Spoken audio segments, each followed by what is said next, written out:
Everyone believed the millionaire's daughter had been born completely blind. For years, no one dared to question it. Not the doctors, not the staff, not even her own father, who built his fortune designing buildings that touched the clouds but couldn't seem to fill the emptiness of his own home. The little girl grew up in silence, hidden behind tall gates, in rooms where curtains stayed closed and laughter was just an echo of what used to be. Her world was darkness, and everyone accepted it. Everyone, except one woman. She wasn't a specialist or a nurse, just a new maid who noticed things others didn't. Small things. Quiet things. Things that didn't quite make sense. And one afternoon, in the middle of her routine cleaning, she saw something that would change everything, something no one else had seen in 8 years. But before we go any further, don't forget to like the video, subscribe, and tell us where you're watching from, because what this woman discovered inside that house would turn a father's sorrow into a secret no one was meant to uncover. William Sterling was the kind of man people noticed. His name appeared on bronze plaques across Maple Hill. His architectural firm had designed the tallest buildings downtown, structures of steel and glass that reflected sunlight like mirrors. He was respected, wealthy, and known for his precision. But behind that public image, William lived a very different life. He resided in a sprawling estate at the edge of Mirror Lake, far from the city's noise. The mansion was stunning, marble floors, high ceilings, walls lined with expensive art, but it felt more like a museum than a home. Cold. Silent. Empty. William had lost his wife, Catherine, 8 years ago. She died during childbirth, and that loss shattered something deep inside him. He had loved her completely, and when she was gone, he withdrew from the world. He stopped attending social events, rarely met with clients in person, and handed off most of his business to trusted partners. His entire existence became focused on one thing: his daughter Elise. Elise had been declared blind from birth. The specialists said her optic nerves hadn't developed properly. There was no hope of recovery, no surgery, no cure. William blamed himself, though no one could explain why it happened. He poured everything into caring for her, hired the best tutors, brought in pediatric therapists, even consulted experts from Europe. But despite all his resources and desperation, nothing changed. Elise was 8 years old now, small and delicate with pale skin and gray eyes that never seemed to focus on anything. She moved through the mansion like a ghost, her steps memorized, her hands trailing along walls and furniture. She rarely spoke. She didn't laugh. She didn't play like other children. Most of her time was spent sitting quietly by the large bay window in the drawing room, her face tilted toward sounds only she could hear, the rustle of wind through trees, the distant call of birds over the lake. William often sat across the room, watching her in silence. He tried everything to reach her. He read her stories, played classical music, described the world outside in vivid detail. But Elise rarely responded. Maybe a slight tilt of her head. Maybe a soft hum. Those tiny gestures were all he had, and he clung to them desperately, wondering if she even knew who he was. At 45, William looked much older. His beard had streaks of gray. His eyes were heavy with exhaustion. He moved slowly, as if carrying an invisible weight on his shoulders. He had distanced himself from old friends, stopped returning calls, and avoided anywhere that reminded him of the life he used to have. He couldn't bear to leave Elise for long. The household ran on strict routines. A small staff, housekeeper, cook, part-time nurse, worked quietly, respecting the silence William demanded. They had been with the family for years, long enough to stop hoping for change. They saw Elise every day, noticed the small things she did, the way she reached for the same stuffed rabbit each night, the way she sometimes hummed a tune no one recognized. But to William, those moments felt insignificant. He wanted more. He wanted his daughter to truly live. The mansion itself seemed to echo his grief. It was large enough for a family, but only 2 people lived there.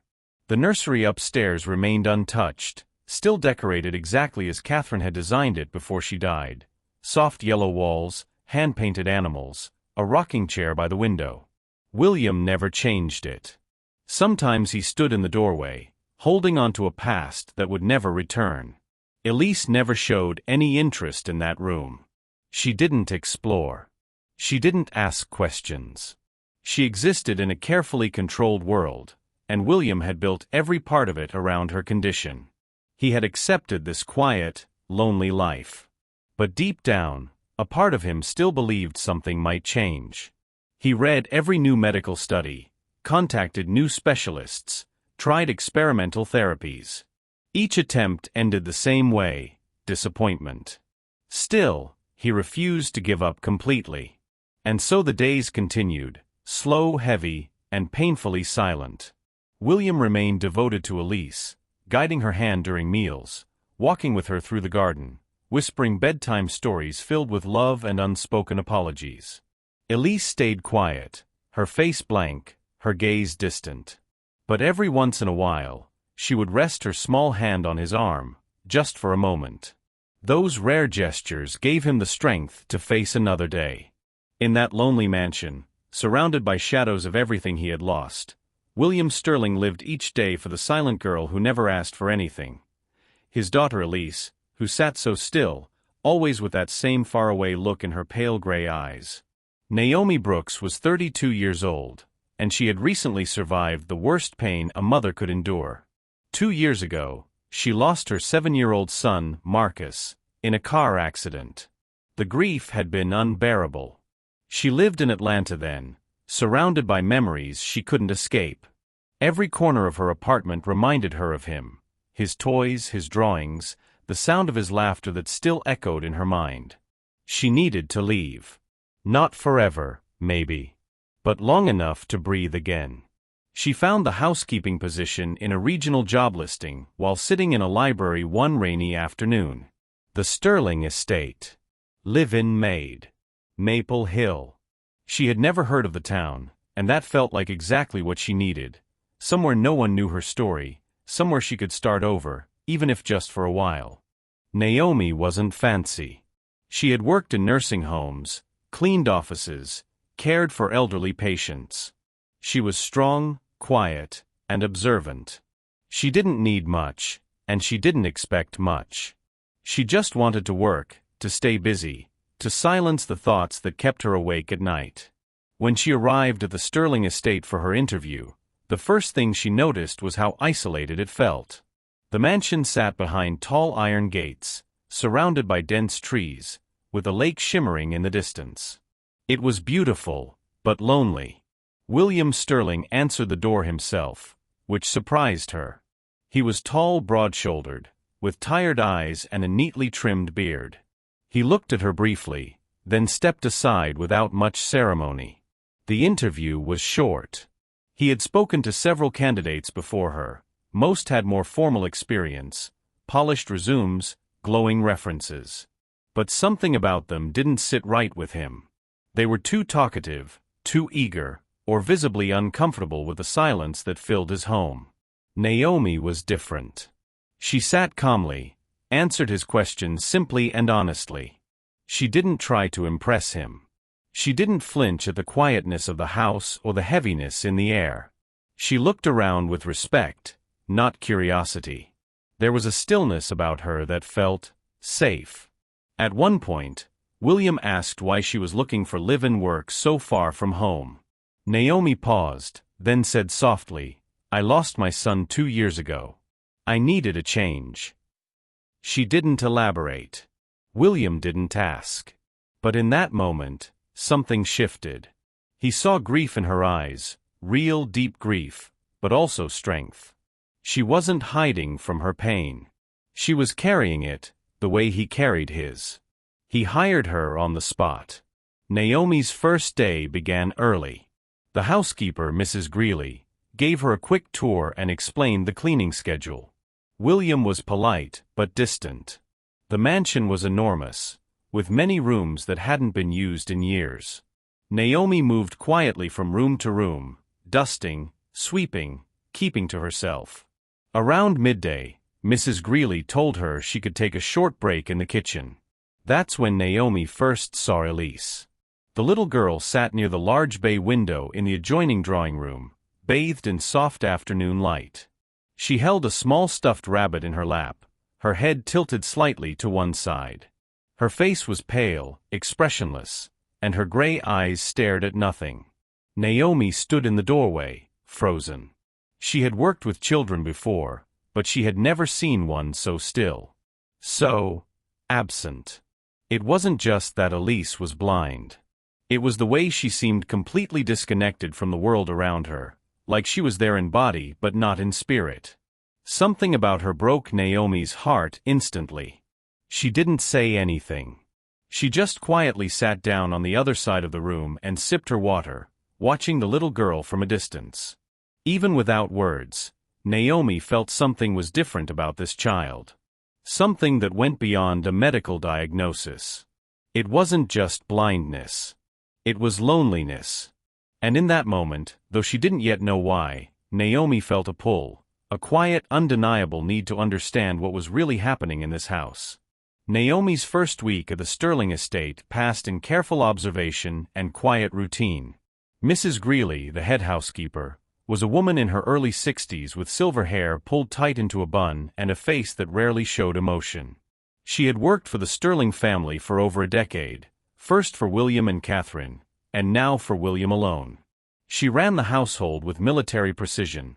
Schedules were posted, tasks were assigned, and deviation was not encouraged.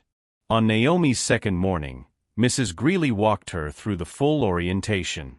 "Mr. Sterling values privacy above all else," she explained as they moved through the mansion's west wing.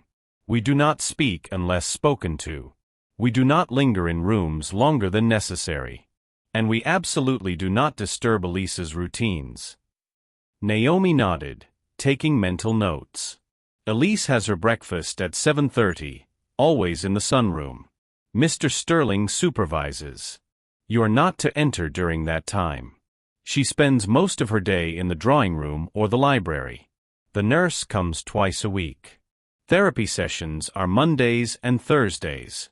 Everything is structured. Everything is the same." "Does she ever go outside?" Naomi asked. Mrs. Greeley paused at the top of the grand staircase. "Sometimes. Mr. Sterling walks with her in the garden. But not often. He worries she'll get disoriented or hurt herself." There was something in the way she said it, not critical, but not quite approving either. They continued the tour in silence. Naomi learned which rooms were off-limits, where supplies were kept, and what Mr. Sterling expected. The mansion had 16 rooms, but only 5 were used regularly. The rest sat frozen in time, dust gathering on furniture covered in white sheets. It felt less like a home and more like a mausoleum. That afternoon, Naomi was tasked with dusting the second-floor hallway. It was quiet work, methodical, and it gave her time to think. As she moved from room to room, she could hear faint sounds from below, Mr. Sterling's deep voice reading aloud, the occasional creak of floorboards, the distant hum of the refrigerator in the kitchen. And then, she heard something else. Humming. Soft, melodic, barely audible. Naomi paused, her dust cloth still in hand. She stepped toward the sound, which seemed to be coming from the drawing room downstairs. Slowly, carefully, she descended the staircase and peered around the corner. Elise sat in her usual spot by the bay window, her stuffed rabbit tucked under one arm. Her head swayed gently side to side, and she was humming a tune, slow, haunting, and strangely beautiful. Naomi stood there for a long moment, watching.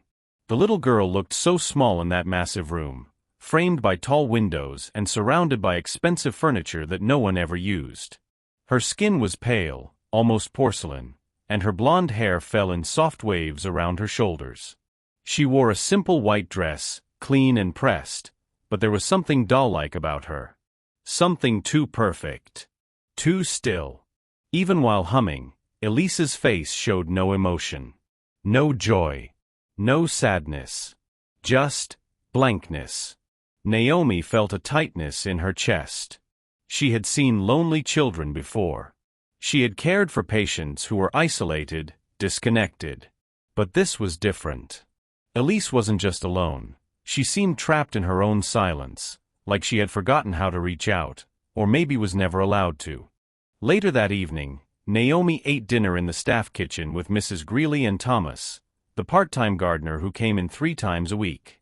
The conversation was sparse, but after a while, Mrs. Greeley's tongue loosened slightly. "You've seen the girl by now, I assume," she said, pouring herself tea. "I have," Naomi replied. Thomas shook his head. "Poor thing. Born into tragedy and hasn't known a day of normal life since." Mrs. Greeley shot him a look but didn't disagree. Her mother died the day she was born. Complications during delivery. Mr. Sterling was never the same after that. "And the blindness?" Naomi asked carefully. "From birth," Mrs. Greeley said. "The doctors tried everything when she was younger. Surgeries, specialists, experimental treatments. Nothing worked. Eventually, Mr. Sterling accepted it. Now he just tries to make her comfortable." Thomas leaned back in his chair. "She doesn't even know what her mother looked like. Never seen a photograph, never seen her father's face. She lives in a world the rest of us can't even imagine." Naomi's heart sank. "Does she have friends? Other children she spends time with?" Mrs. Greeley shook her head. "Mr. Sterling tried enrolling her in a special school once, a few years ago. But she didn't adjust well. She came home after 2 weeks and hasn't left the estate since. He homeschools her now, or tries to. Mostly she just exists." There was a heaviness in the room after that. No one spoke for a while. Naomi excused herself early, saying she was tired. But the truth was, she needed to be alone. She needed to process what she was seeing, what she was feeling. Because something about this entire situation felt wrong. Not cruel. Not intentionally harmful. But unnatural. A child shouldn't be this quiet. This still. This disconnected from life. That night, unable to sleep, Naomi walked quietly through the darkened hallways of the mansion. Her room was on the 3rd floor in the staff wing, but she found herself drawn downstairs, toward the main part of the house. The grandfather clock in the foyer ticked loudly. Moonlight spilled through the tall windows, casting long shadows across the marble floors. Naomi moved carefully, not wanting to disturb anyone. As she passed the library, she heard something. A voice. Faint. Fragile. Almost like a whisper. She stopped, her breath catching. It was coming from inside the library. Naomi stepped closer, pressing herself against the doorframe. The door was slightly ajar. Through the gap, she could see a sliver of the room, bookshelves towering toward the ceiling, a Persian rug, and in the center, barely visible in the dim light, Elise. The little girl stood alone in the middle of the room, her back to the door. Her head was tilted upward slightly, and her lips were moving. Naomi strained to hear. "I think you'd like the stars, Mama," Elise whispered. "Mrs. Greeley says they're bright. Like little lights in the sky. I wish I could see them. I wish I could see you." Her voice was so small, so achingly sad. Naomi's hand flew to her mouth, her eyes burning with tears. Elise paused, as if listening for a response that would never come. "Daddy says you're watching me," she continued softly. "But I don't know what that means. How can you watch if I can't see?" Naomi's chest tightened painfully. Then, without warning, Elise tilted her head slightly, toward the door. Toward Naomi. "Is someone there?" the little girl whispered. Naomi froze, her heart pounding. For a moment, neither of them moved.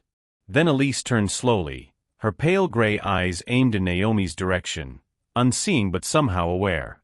"I can hear you breathing," Elise said quietly.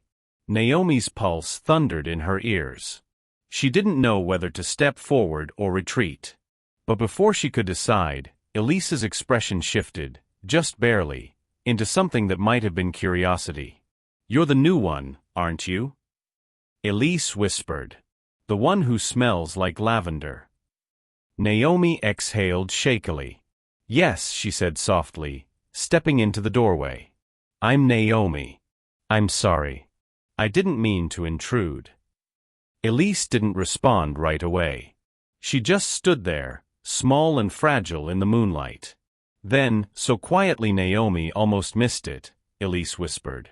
Don't be sorry. No one ever listens. And with that, the little girl turned and walked slowly out of the room, her hand trailing along the wall, her footsteps fading into the darkness. Naomi stood alone in the hallway, her heart breaking and her mind racing. Because in that moment, she realized something she couldn't yet explain. Elise wasn't just blind. She was invisible. And no one in this house, not the staff, not the doctors, maybe not even her father, truly saw her. Naomi didn't sleep that night. She lay in her small room on the 3rd floor, staring at the ceiling, replaying Elise's whispered words over and over in her mind. Asterisk, no one ever listens. Asterisk. The little girl hadn't said it with anger or resentment. Just quiet acceptance. Like she had grown used to being unheard, unseen, forgotten even while standing in plain sight. By the time dawn broke over Mirror Lake, Naomi had made a decision. She would pay attention. She would listen. She would see what everyone else had missed. Over the next few days, Naomi began to watch Elise more carefully, not intrusively, but with the kind of gentle observation she had once used with her own son. She noticed things. Small things. On Wednesday morning, while dusting the drawing room, Naomi opened the heavy curtains to let sunlight stream through the tall windows. The light pooled across the Persian rug in golden patches, warm and bright. Elise, who had been sitting quietly in her usual chair, tilted her head slightly toward the window. Her pale face turned, just a fraction, as if following the warmth. Then, almost imperceptibly, her lips curved into the faintest hint of a smile. Naomi paused, her hand still on the curtain. Mrs. Greeley had told her that Elise couldn't see anything, not shapes, not shadows, not even light. But if that were true, why would she turn toward the sun? Naomi said nothing. She simply continued her work, filing the observation away. The next day, Naomi was cleaning the library when Elise entered with her father. William guided her gently to the reading chair, his hand on her shoulder. He spoke softly to her, asking if she wanted him to read, but Elise shook her head. William sighed, kissed the top of her head, and left the room.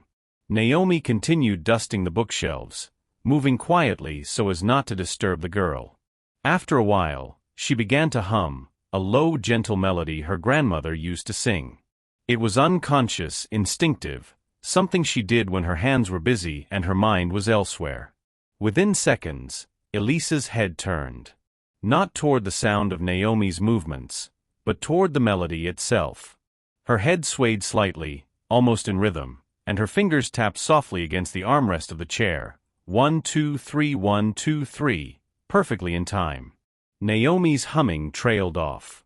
Elise stopped moving. Naomi started again, this time watching closely. Elise's head tilted. Her fingers resumed their gentle tapping. It wasn't just hearing. It was responding. Participating. Connecting. Naomi's chest tightened. She thought of Marcus. Her son had been like that, sensitive to music, to rhythm, to the emotional texture of sound. When he was upset, Naomi would hum to him, and he would calm almost instantly. She used to joke that he could hear feelings, not just notes. Marcus had been 7 when he died. A car ran a red light. He was gone before the ambulance arrived. For 2 years, Naomi had carried that loss like a stone in her chest. She couldn't listen to music anymore. Couldn't hum. Couldn't sing. It hurt too much. But here in this quiet mansion, watching this lonely little girl sway to a melody she couldn't see, something shifted. Naomi realized that her grief had given her something unexpected: patience. The ability to sit with silence. To notice the things that others, in their hurry and noise, walked right past. Marcus had taught her to pay attention to the invisible, to feelings, to subtle shifts, to the language beneath words. And now, watching Elise, she was beginning to understand that this child was speaking in that same silent language. She just needed someone to hear her. On Friday afternoon, Naomi was folding linens in the upstairs hallway when she heard footsteps. William was guiding Elise toward her bedroom for her afternoon rest. Naomi stepped aside respectfully, nodding as they passed. But as Elise walked by, something slipped from Naomi's apron pocket. A small brass key. It hit the marble floor with a sharp metallic clink, spinning as it fell. The late afternoon sun caught it mid-turn, sending a bright flash of reflected light across the hallway wall. Naomi reached down to pick it up. And froze. Because Elise had stopped walking.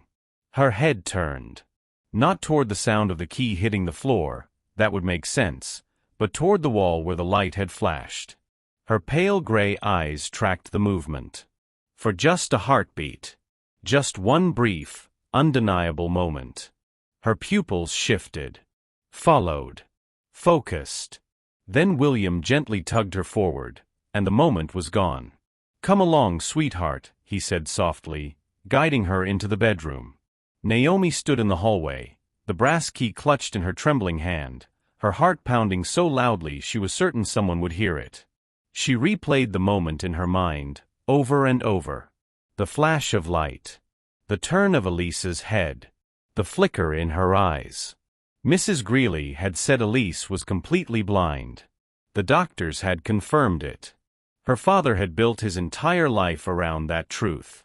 But Naomi had just seen something that contradicted all of it. She thought back to the drawing room, the way Elise had turned toward the sunlight. She thought of the library, the way Elise had responded to rhythm, to melody, to presence. She thought of the girl standing alone in the moonlight, whispering to a mother she claimed she couldn't see. And now this. A flash of light. A turning head. Eyes that moved. Naomi's mind raced. She wasn't a doctor. She wasn't a specialist. She didn't have medical training or scientific proof. But she had spent 2 years drowning in grief, learning to notice the smallest signs of life in a world that felt dead. She had developed instincts that couldn't be taught, instincts born from loss, honed by love. And those instincts were screaming at her now. Something was wrong. Naomi slowly walked to the window at the end of the hallway and looked out over the estate grounds. The sun was beginning to set, casting long shadows across the lawn. The lake shimmered in the distance, reflecting gold and orange. She thought about Elise, locked in her room, lying in darkness. She thought about William, trapped in grief, unable to see past the diagnosis he'd been given 8 years ago. She thought about the staff, moving through their routines, never questioning, never wondering. And she thought about that little girl's whispered words. Asterisk, no one ever listens. Asterisk. Naomi closed her eyes and exhaled slowly. Then she opened them again, her jaw set with quiet determination. Because she had just seen something no one else had seen. And she couldn't unsee it. Blind girls don't flinch at light. But Elise had. And Naomi was going to find out why. Naomi moved through the next morning with a purpose she hadn't felt in years. She kept to her routine, cleaning, organizing, staying quiet, but her mind was sharp, focused, cataloging every detail about Elise's daily life. She needed to understand what she was seeing. She needed proof, or at least enough evidence to trust her own instincts. That opportunity came sooner than expected. On Monday morning, Mrs. Greeley asked Naomi to deep clean Elise's bedroom and adjoining bathroom while the girl was downstairs with her tutor. Naomi worked methodically, changing linens, dusting furniture, scrubbing surfaces. The room was pristine, like everything else in the mansion, beautiful, expensive, and strangely impersonal. There were no toys scattered on the floor, no drawings taped to the walls, no signs that a child actually lived there. When Naomi entered the bathroom, she found the same sterile perfection. White marble countertops. Polished fixtures. everything in its place. On a small silver tray beside the sink sat several bottles. Naomi paused, her eyes scanning the labels. Vitamins. Mineral supplements. A gentle face wash. All typical for a child with medical needs. But one bottle stood out. It was small, made of dark amber glass with a dropper cap. The label was plain, almost clinical. Steroptic. Daily use, 2 drops per eye. Morning administration only. There was no pharmacy name. No doctor's signature. No manufacturer information. Just a small embossed seal at the bottom. Asterisk Sterling Family Medical Services. Asterisk. Naomi picked up the bottle and held it to the light. The liquid inside was clear, odorless. She turned it over in her hands, searching for more information, but found nothing. She set it back carefully, exactly where it had been, and continued cleaning. But her mind was already spinning. What kind of medication had no manufacturer? No prescribing physician? No traceable source? The next morning, Naomi made it a point to be dusting the upstairs hallway around 7 o'clock, right when Elise's morning routine began. She heard the front door open and close. Footsteps on the stairs. Sharp, efficient, purposeful. A woman in pale blue scrubs appeared, middle-aged, thin, with her hair pulled back tightly. She didn't acknowledge Naomi, didn't even glance in her direction. She simply knocked once on Elise's door and entered. Naomi moved closer, positioning herself near the linen closet across the hall. The door had been left slightly ajar. Through the gap, she could see the nurse approaching Elise, who sat obediently on the edge of her bed. William stood nearby, his arms crossed, watching in silence. "Good morning, Elise," the nurse said flatly. "Time for your medicine." Elise tilted her head back without being asked, her small hands gripping the edge of the mattress. The nurse pulled the amber bottle from her bag, unscrewed the cap, and carefully administered 2 drops into each of Elise's eyes. The girl blinked several times, her face scrunching slightly. "Good girl," the nurse said, capping the bottle. "All done." She packed her supplies, nodded curtly to William, and left the room without another word. The entire interaction took less than 3 minutes. Naomi stepped back into the linen closet, her heart pounding. She waited until the nurse descended the stairs and exited through the front door before she allowed herself to breathe. Something about that ritual felt wrong. Cold. Transactional. Like maintenance, not medicine.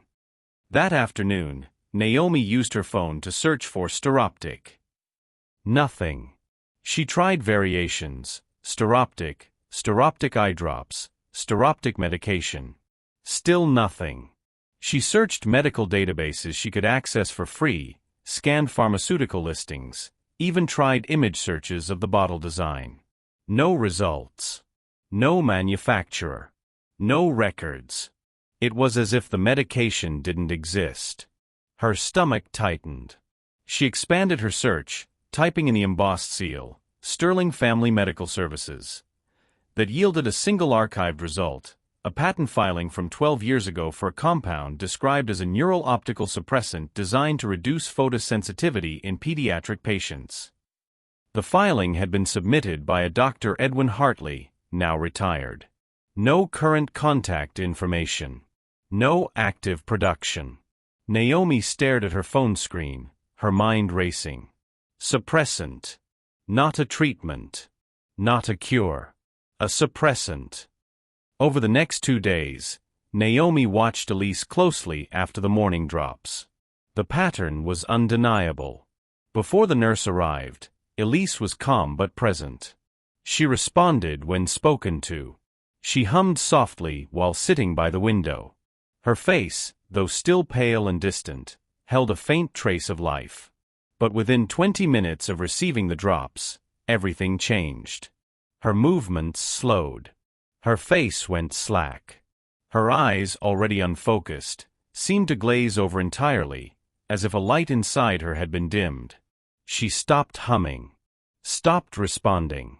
stopped existing in any meaningful way. She became a shell. And by evening, after the effects presumably wore off, she regained just enough awareness to seem like a child again, quiet, obedient but alive. It was a cycle. Deliberate. Controlled. Naomi's hands trembled as she folded laundry that night. This wasn't care. This was sedation. On Thursday morning, Naomi made a decision. She arrived at Elisa's room early, just after the nurse had left. William had gone downstairs to take a phone call. Elise sat on her bed, blinking slowly, her eyes already beginning to dull. Naomi moved quickly. "Good morning, sweetheart," she said softly, kneeling in front of the girl. "Let me just clean your face a bit, okay?" Elise didn't respond, but she didn't resist either. Naomi took a soft, damp cloth and gently wiped around Elisa's eyes, carefully, tenderly, as if simply tidying her up. But with each pass, she absorbed the liquid residue, removing as much of the medication as she could without being obvious. "There we go," Naomi whispered. "All fresh." She stood, her pulse racing, and quickly left the room. By that afternoon, the change was unmistakable. Naomi was dusting the drawing room when Elise entered with Mrs. Greeley. The little girl walked more steadily, her head turning slightly at the sound of Naomi's movements. When Naomi opened the curtains, Elisa's face tilted toward the sunlight. She smiled, just a little, but it was real. "Would you like to sit by the window, dear?" Mrs. Greeley asked. Elise nodded. "Yes, please." Her voice was clearer. Stronger. Mrs. Greeley helped her into the chair, then left the room. Naomi stayed, pretending to organize books on the shelf, but watching from the corner of her eye. Elise reached out, her small hand moving slowly through the patch of sunlight on the armrest. She turned her palm up, then down, as if feeling the warmth shift across her skin. Then she whispered, so quietly Naomi almost missed it. "It's brighter today." Naomi's breath caught. "It's brighter today. Not warmer. Not different. Brighter." A word a blind child shouldn't need. That evening, after her shift ended, Naomi returned to Elisa's bathroom. Her hands shook as she opened the medicine cabinet. There were 3 amber bottles lined up neatly on the shelf, backups, replacements, part of the endless supply that kept Elise submerged in artificial darkness. Naomi glanced over her shoulder. The hallway was empty. The house was silent. She reached out, took one of the bottles, and slipped it into the pocket of her apron. Her pulse thundered in her ears. She closed the cabinet carefully, adjusted the remaining bottles so the gap wasn't obvious, and walked quickly back to her room. Once inside, she locked the door and sat on the edge of her bed, the stolen bottle clutched in her trembling hands. She didn't know what she was going to do with it yet. But she knew one thing for certain. Whatever was in this bottle wasn't helping Elise. It was hiding her. And Naomi was going to find out why. Naomi sat on her bed that night, the stolen bottle resting on the nightstand beside her. She stared at it for a long time, turning possibilities over in her mind. The suppressant patent. The daily ritual. The way Elise dimmed after each dose. The way she brightened, however slightly, when the medicine was wiped away. It all pointed to one impossible conclusion. But Naomi needed to be sure. She needed proof that wouldn't rely on research or speculation. She needed something undeniable, something she could see with her own eyes. And she knew exactly how to get it. The next afternoon, Naomi waited until the house settled into its usual quiet rhythm. William was in his study, taking business calls. Mrs. Greeley had gone into town for supplies. The tutor had finished for the day. Elise was alone in the playroom on the second floor, a space rarely used, filled with educational toys and sensory materials that the girl barely touched. Naomi found her there, sitting cross-legged on a soft rug, her fingers tracing the stitching on a fabric book. "Hello, Elise," Naomi said gently, stepping into the room. The girl's head turned toward her voice. "Miss Naomi?" That's right, sweetheart. Naomi's heart ached at how small she looked, how fragile. Do you mind if I sit with you for a little while? Elise shook her head. I don't mind. Naomi lowered herself onto the rug, close enough to reach out but not so close as to crowd the child. For a moment, neither of them spoke. Naomi just watched her, the way Elise's fingers moved carefully over textures, the way her head tilted slightly as if listening to sounds no one else could hear. Elise, Naomi began softly, can I try something with you?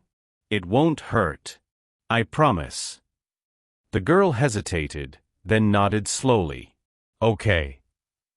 Naomi's hand trembled as she reached into her pocket and pulled out her phone. She opened the flashlight app, keeping the beam pointed away for now. I'm going to move something in front of you, Naomi explained, her voice steady despite the hammering of her heart. I just want to see if you notice it. Is that all right? Yes, Elise whispered. Naomi took a breath. Then she turned on the flashlight. The bright white beam cut through the dim room. Slowly, carefully, Naomi moved it across Elise's face, not directly into her eyes, but close enough that if the girl could perceive light at all, she would sense it. For a moment, nothing happened. Elise sat perfectly still, her expression unchanged. Naomi's chest tightened with doubt. Maybe she'd been wrong. Maybe it was all wishful thinking, grief-driven intuition with no basis in reality. Then Elise blinked. Once. Twice. Her head tilted, ever so slightly, following the path of the light. Naomi's breath caught. She moved the beam again, this time more deliberately, left, then right, then up. Elise's face tracked the movement. Her pale gray eyes shifted. Her pupils contracted, just a fraction. She was responding. Not to sound. Not to touch. To light. Elise, Naomi whispered, her voice breaking. Sweetheart, can you see that? The little girl's lips parted. Her brow furrowed in confusion, as if she didn't quite understand the question, or didn't trust what she was experiencing. I don't know, she said softly. I think I see something. Naomi's eyes filled with tears. What do you see, baby? Tell me. Elise's hand lifted slowly, reaching toward the light. Her fingers trembled. Something bright, she whispered. Like when the sun comes through my window. But closer. A sob escaped Naomi's throat before she could stop it. That's light, Elise, she said, her voice thick with emotion. That's light. You're seeing light. Elise's face transformed. The blankness cracked, and for the first time since Naomi had arrived at the Sterling estate, she saw real emotion flicker across the child's features. Confusion, wonder, and something that might have been hope. Am I? Elise breathed. Am I really seeing it? Yes, Naomi said, tears streaming down her face. Yes, sweetheart. You are. Elise's lips curved into a trembling smile, fragile and uncertain, as if she didn't quite know whether to believe it. I thought. Her voice cracked. I thought I'd never see anything. That's what everyone says. That I can't. Naomi reached out and gently took the girl's small hand in hers. I know what they say, she whispered. But they're wrong, Elise. They're wrong. For a long moment, they sat together in silence, Naomi weeping, Elise staring toward the light with an expression of quiet awe. Then softly, Elise said, Don't tell my father. Naomi's heart lurched. Why not, sweetheart? Elise's smile faded. She pulled her hand back, her face closing off again. Because he'll be sad, she whispered. He's always sad when the doctors can't fix me. I don't want him to be sad again. Naomi's chest constricted painfully. This child, this precious, isolated child, was protecting her father from disappointment by accepting a life of darkness she might not actually need to live. Elise. Naomi began, but the girl was already standing, her hand trailing along the familiar wall, retreating back into the safety of routine. "Thank you for showing me the light, Miss Naomi," Elise said quietly. "But I think I should go rest now." And before Naomi could respond, she was gone, her small footsteps echoing down the hallway. That night, Naomi sat alone in her room, her back against the door, sobbing into her hands. She wept for Elise, for the years stolen from her, for the light she'd been denied, for the silence she'd been taught to accept. She wept for William, for a father so consumed by grief that he couldn't see the truth right in front of him. She wept for herself, for Marcus, for all the moments of light she'd missed while drowning in her own darkness. But beneath the tears, beneath the heartbreak, a cold, terrible realization settled in her bones. Elise wasn't born blind. She was being kept blind. And the medication, the daily ritual, the unmarked bottles, the suppressant compound, it was all deliberate. Someone had designed this. Someone had maintained it for 8 years. Someone had ensured that a little girl lived in darkness when she didn't have to. But who? And why? Naomi lifted her head, her tear-streaked face hardening with resolve. She didn't have all the answers yet. She didn't know how deep this went or who was responsible. But she knew one thing with absolute certainty. If this was true, if Elise had been deliberately kept from seeing the world, then someone had wanted her darkness. Someone had needed it. And Naomi was going to find out who. No matter what it cost. End of chapter 5. Naomi didn't sleep that night. By the time dawn broke over Mirror Lake, she had made her decision. She couldn't carry this truth alone anymore. She couldn't watch Elise live in manufactured darkness for one more day. William Sterling needed to know what was being done to his daughter, even if it destroyed him. She found him in his study that morning, exactly where she expected him to be. The room was enormous, floor-to-ceiling windows overlooking the lake, mahogany bookshelves lined with architectural journals, and a massive drafting table covered in blueprints. Designs for skyscrapers, office complexes, civic buildings that would reshape skylines. He could design structures that touched the clouds, Naomi thought bitterly. But he couldn't design happiness for the one person who mattered most. William stood at the window, coffee in hand, staring out at nothing. Naomi knocked softly on the open door. He turned, surprised. "Naomi, is something wrong?" She stepped inside, her hands clasped tightly in front of her. Her heart hammered against her ribs, but her voice came out steady. "Mr. Sterling, I need to speak with you about Elise." His expression shifted immediately, guarded, protective. "What about her?" Naomi closed the door behind her. "I don't think she's blind." The words hung in the air like a gunshot. William stared at her for a long moment, his face unreadable. Then he set his coffee down carefully, too carefully, and turned to face her fully. "Excuse me." "I don't think Elise is blind," Naomi repeated, her voice stronger now. "I think she's being kept that way." William's jaw tightened. "That's absurd." "Is it?" Naomi stepped forward. "When's the last time you actually tested her vision? Not relied on old diagnoses, not trusted the routine, actually tested it yourself?" "She was diagnosed at birth," William said, his voice rising. "By specialists. Multiple specialists. The best doctors money could buy." "And when's the last time they examined her?" He faltered. It's been a few years.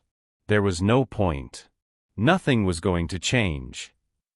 "Mr. Sterling," Naomi interrupted, her tone urgent but not unkind. "I've watched her. I've seen her respond to light, to movement, to color. She tracks sunlight across a room. Her pupils contract when something bright passes in front of her face. Yesterday, I showed her a flashlight, and she told me she could see it." William's face drained of color. "You did what?" "I needed to be sure." "You had no right," he exploded, slamming his hand on the desk. "You're a housekeeper, not a doctor. You don't get to experiment on my daughter. Naomi didn't flinch. Then you do it. Test her yourself. But stop hiding behind a diagnosis that might not be true anymore. Get out, William said, his voice shaking with rage. Get out of my study. Get out of my house. She said she sees something bright, Naomi said quietly, refusing to move. Those were her exact words. Something bright. Blind children don't say that, Mr. Sterling. They don't have a concept of brightness because they've never experienced it. William's hands trembled. She's guessing. She's heard people talk. She's not guessing. Naomi reached into her pocket and pulled out the amber bottle. She set it on his desk. I took this from her bathroom. It's labeled Steroptic. Daily eye drops. I searched for it. There's no record of this medication anywhere. But I found a patent filing. For a neural optical suppressant. William stared at the bottle as if it were a snake. Suppressant, Naomi repeated. Not treatment. Not therapy. Suppressant. Something designed to reduce vision, not restore it. That's impossible, William whispered. The nurse, the doctor, they've been administering her medication for years. It's part of her care plan. Who prescribed it? Silence. Mr. Sterling, Naomi pressed. Who prescribed that medication? William's face crumpled. I don't know. Catherine arranged everything before she died. The doctors, the nurses, the treatment protocols. I trusted it. I trusted her. Naomi's voice softened. Then maybe it's time to look deeper. William didn't speak to her for the rest of the day. But that evening she heard him on the phone, his voice sharp, demanding. He was calling the private investigator he kept on retainer. Calling lawyers. Calling the hospital where Elise had been born. By the next morning, files began arriving. Naomi wasn't privy to most of it, but she saw William moving through the house like a ghost, pale, hollow-eyed, clutching folders and old letters. On the third day, he summoned her to his study. He sat slumped in his chair, surrounded by scattered papers. He looked like he'd aged 10 years. You were right, he said hoarsely. Naomi's breath caught. William picked up a letter, yellowed with age, written in elegant script. This is from Catherine. Written 2 weeks before Elise was born. His voice cracked. She was terrified. The doctors told her our baby might have a rare condition, extreme photosensitivity. Seizures triggered by light exposure. They said it could be fatal. He set the letter down, his hands shaking. Catherine found a specialist. Dr. Edwin Hartley. He was working on an experimental compound, something that could suppress the neural response to light. Prevent the seizures. Keep her safe. He laughed bitterly. Keep her alive. Naomi felt her heart sink. Catherine arranged everything, William continued. The medication, the nurse, the ongoing treatment. She made Hartley promise to continue it after she was gone, no matter what. She was trying to protect Elise. But Elise didn't have seizures, Naomi said softly. No. William's voice broke. She didn't. The condition never manifested. But the medication kept coming. And I never questioned it. I trusted the system Catherine put in place. I thought I was honoring her wishes. He buried his face in his hands. My daughter has been living in darkness for 8 years, he choked out. Not because she was born blind, but because we were scared of something that never happened. Naomi stepped forward and gently placed a hand on his shoulder. She didn't speak. There were no words for this kind of pain. William wept, deep, wrenching sobs that shook his entire body. And Naomi stood beside him in silence, bearing witness to the moment a father's world shattered. Because the woman he'd loved, the woman he'd mourned for 8 years, had blinded the child they'd made. Not out of cruelty. Out of fear. But the result was the same. The decision was made that night. No more drops. No more suppressants. No more darkness. William called Dr. Hartley's former practice and, after several tense conversations, confirmed what the investigator had uncovered. The medication had been unnecessary for years. Elise had never shown signs of the photosensitivity Catherine had feared. The treatment had continued simply because no one had thought to stop it. The nurse was dismissed immediately. The remaining bottles were locked away in William's safe, evidence of a tragedy born from love and fear. And for the first time in 8 years, Elise woke to a morning without medicine clouding her eyes. The change wasn't immediate. Naomi had warned William not to expect miracles. The suppression had lasted years. Elise's visual development had been stunted, her brain untrained in processing light and color. But even in those first days, small shifts appeared. On the second morning, Elise sat by the drawing room window as usual. But this time, when sunlight streamed through the glass, she didn't just turn toward it. She gasped. "It's so bright," she whispered, her hands rising instinctively to shield her face. William, who had been watching from across the room, froze. "Does it hurt?" "No," Elise said, slowly lowering her hands.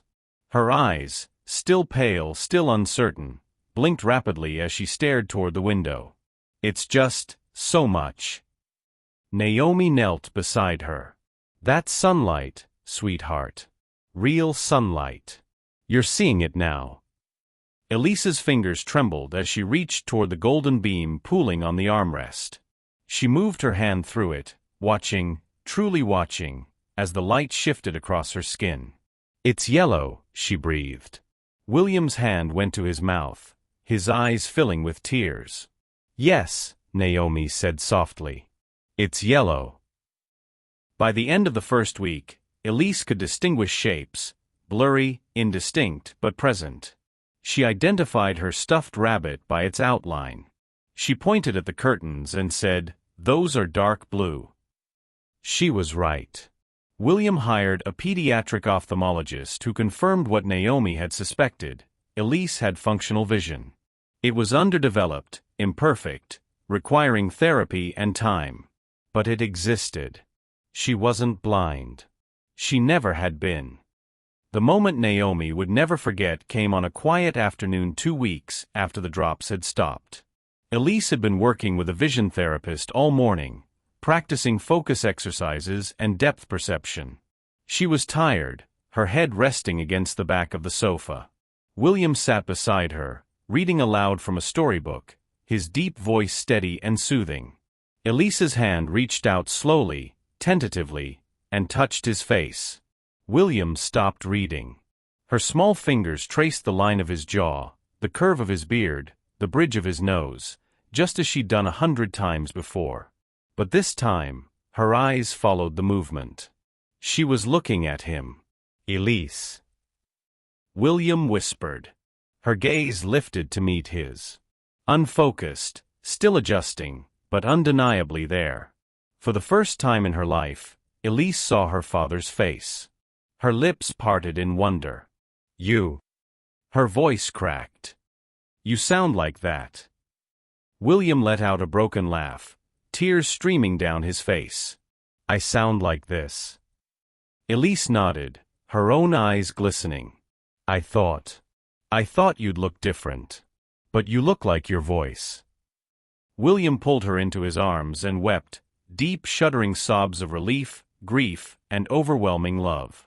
Naomi stood in the doorway, her hand over her mouth, tears sliding silently down her cheeks. The mansion began to change. Slowly, quietly, warmth seeped back into the halls. Laughter returned, first Elise's tentative giggles as she chased dust motes through a sunbeam, then William's rusty chuckle as she described clouds as fluffy white mountains. The curtains stayed open. Music played during meals. Elise began asking questions, endless, curious, wonderful questions. Why is the sky blue? What does red taste like? Can I see the stars tonight? William answered every one, his voice growing lighter with each passing day.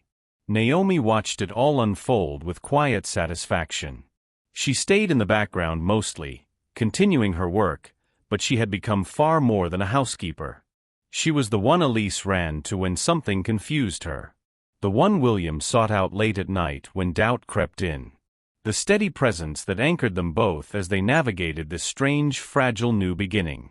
And somewhere in those weeks, something unspoken grew between Naomi and William. It happened in small moments. The way his hand brushed hers when they both reached to steady Elise. The way he sought her eyes across the room when his daughter laughed. The way she found him standing in the hallway late one night, and instead of speaking, he simply nodded, gratitude and something deeper passing between them in silence. Neither of them named it. Neither rushed toward it. But it was there. Quiet. Patient. Real. 3 weeks after the darkness lifted, Naomi found Elise sitting at the small desk by her bedroom window. The little girl had a box of crayons spread before her and a blank sheet of paper. "What are you drawing, sweetheart?" Naomi asked. Elise looked up, her face glowing with concentration. "The sunrise. Mrs. Greeley told me it's orange and pink and purple all at once. I want to remember it." Naomi's throat tightened. She moved closer and looked down at the paper. The drawing was simple, clumsy, even. A circle of yellow. Streaks of orange and red bleeding across the page. A rough outline of the lake below. It wasn't perfect, but it was hers. Elise held up the crayon, squinting at it in the light. "Is this the right pink?" Naomi smiled through her tears. "It's perfect." Elise beamed and turned back to her work, her small hand moving carefully across the paper, capturing the light she'd been denied for so long. And as Naomi stood there watching, the morning sun streaming through the window, she realized something profound. Darkness didn't last forever. Not if someone was brave enough to open the curtains. The letters arrived on a gray morning in early autumn. William had requested Catherine's complete medical files from a hospital where Elise was born, and after weeks of legal wrangling, they finally released everything. Diagnosis reports, consultation notes, and a series of handwritten letters between Catherine and Dr. Edwin Hartley. Naomi found William in his study that afternoon, surrounded by opened envelopes, his face drawn and pale. "She was terrified," he said without looking up. "Absolutely terrified." Naomi stepped inside quietly and closed the door. William picked up one of the letters, his hands unsteady. Catherine's mother died young, some kind of neurological disorder they never fully diagnosed. Catherine was convinced it was genetic. When the obstetrician mentioned even the slightest possibility of photosensitivity in the baby, she spiraled. He set the letter down and rubbed his face. Hartley was a researcher, not a practicing physician. He'd developed the suppressant for a study that never got approval. But Catherine begged him.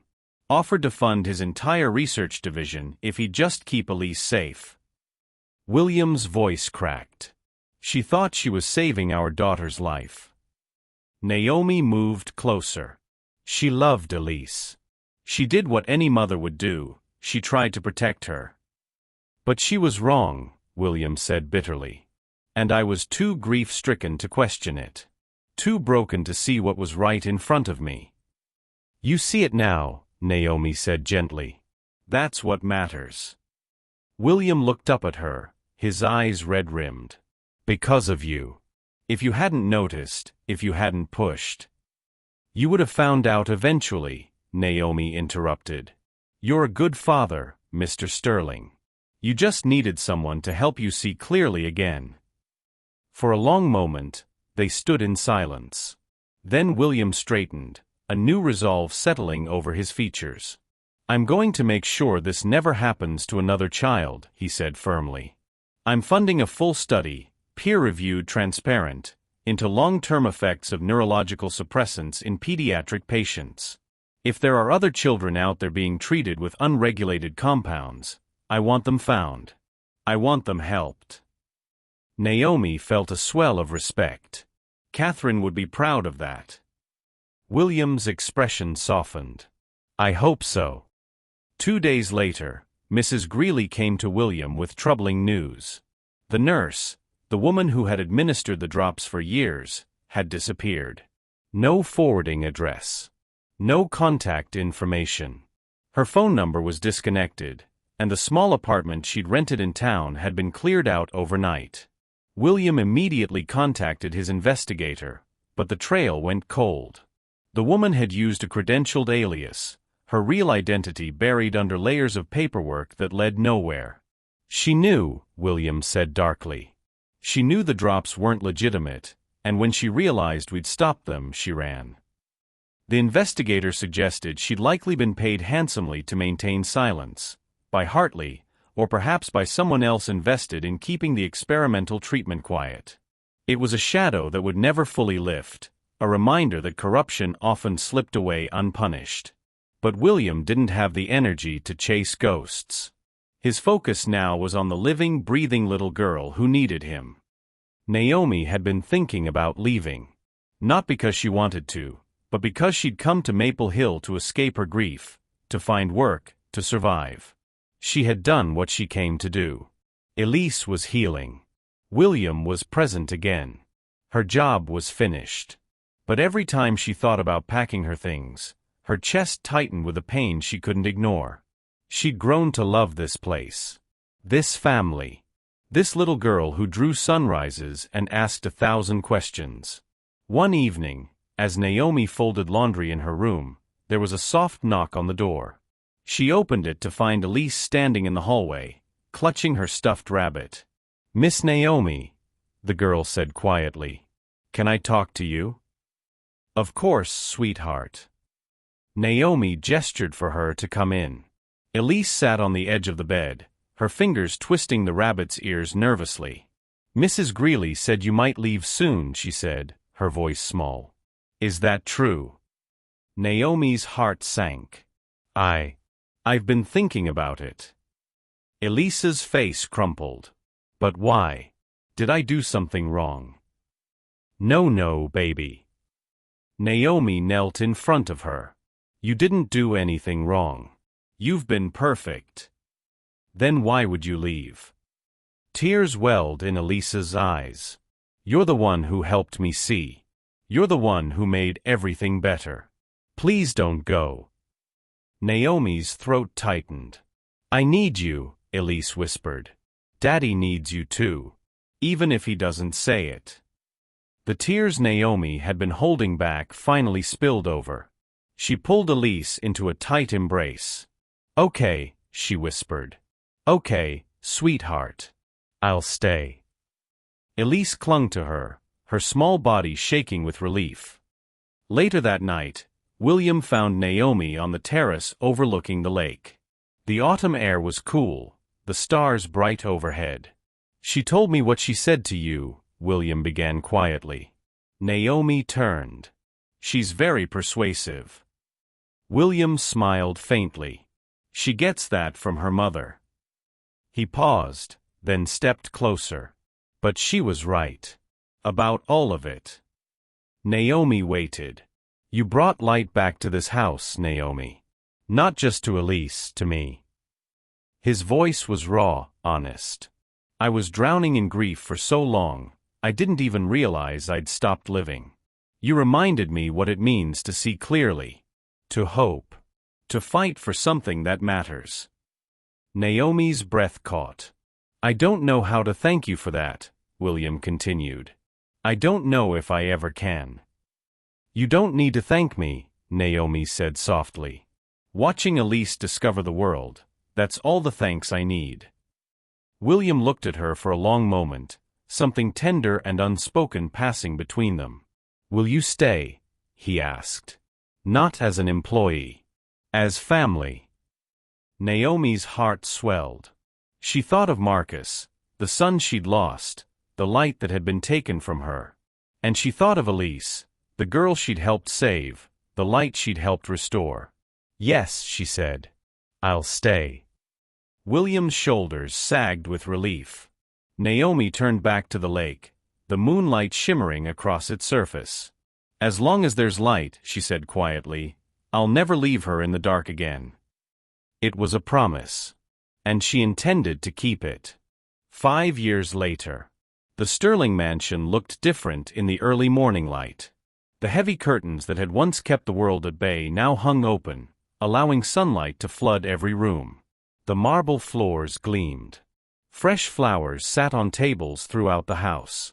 The grandfather clock in the foyer still ticked, but now its sound mingled with music from the kitchen, laughter from upstairs, the rustle of wind through open windows. The mansion that had once been built for silence now breathed with life. On the wide front porch overlooking Mirror Lake, Elise Sterling sat cross-legged before an easel, her paintbrush moving in careful strokes across the canvas. She was 13 now, tall and graceful, with her mother's blonde hair and her father's steady focus. Her vision would never be perfect. The years of suppression had left their mark. But she could see well enough to paint, to read, to watch the sunrise she'd been denied for so long. And that was enough. Naomi stood in the doorway, a cup of coffee warming her hands, watching with quiet pride. Elise's painting captured the morning sky in shades of gold and rose, the lake below reflecting the colors like a mirror. She developed a particular love for landscapes, especially mornings and sunsets, the moments when light transformed the world. "You're staring again," Elise said without turning around, a smile in her voice. Naomi laughed softly. "Can't help it. You've gotten so good."